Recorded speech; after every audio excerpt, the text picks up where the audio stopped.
S-corp shareholders live and die by basis. It caps how much loss you can deduct, and it decides whether a distribution comes back to you tax-free or shows up as a taxable dividend.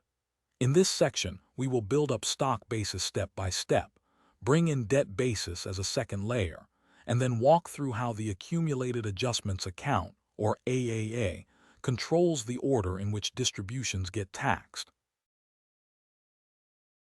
Partners get an easier deal than S-corp shareholders. A partner's outside basis includes their share of the partnership's liabilities, even debt they never personally guaranteed. An S-corp shareholder does not get that benefit. Only direct loans the shareholder personally makes to the corporation count toward basis. Entity-level debt the corporation owes to a bank does nothing for a shareholder's basis, no matter how large the shareholder's ownership stake is. Stock basis starts with whatever the shareholder invested to acquire their shares. From there, it moves every year. Income items, including tax-exempt income, push it up. Distributions, non-deductible expenses, and losses pull it down. Think of it as a running balance you recalculate at the close of every tax year, never a fixed number set once at formation. Once stock basis hits zero, a shareholder is not automatically out of options. If they have made direct loans to the S-corp, additional losses can be deducted against that debt basis instead. This is the shareholder's own money at risk, lent directly to the company, and it acts as a second bucket the corporation's losses can drain into after the first bucket is empty. Here is the rule that catches people off guard. When the S-corp goes back to earning income, that income does not restore stock basis first. It restores debt basis first.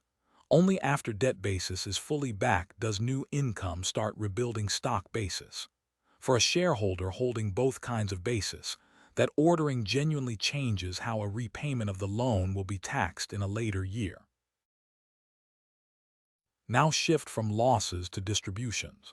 S-corp distributions are not just tax-free by default. They are tested against the Accumulated Adjustments Account, the AAA, which tracks income that has already been taxed to shareholders during the S period.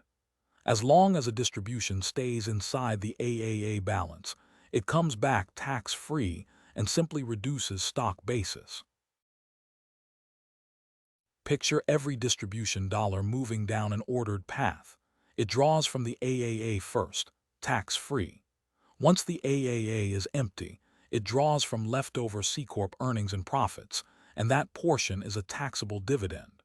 Only after both of those are exhausted does a distribution start reducing basis further and eventually create capital gain. Getting the order backwards is how shareholders end up mistaxed. This ordering only bites when an S-corp converted from a C-corp and still carries old earnings and profits on its books. That company is required to keep tracking that C-corp E and P separately, year after year, even though the entity has been an S-corp for a long time. Companies that overlook this tracking are often surprised the first time a distribution lands as a taxable dividend instead of a tax-free return of basis. The throughline for this section is discipline in tracking. Stock basis and debt basis together set the ceiling on deductible losses, with debt basis restored before stock basis when income returns. The AAA then sets the order in which distributions are taxed, and any leftover C-corp earnings and profits sit behind it waiting to surface as a taxable dividend.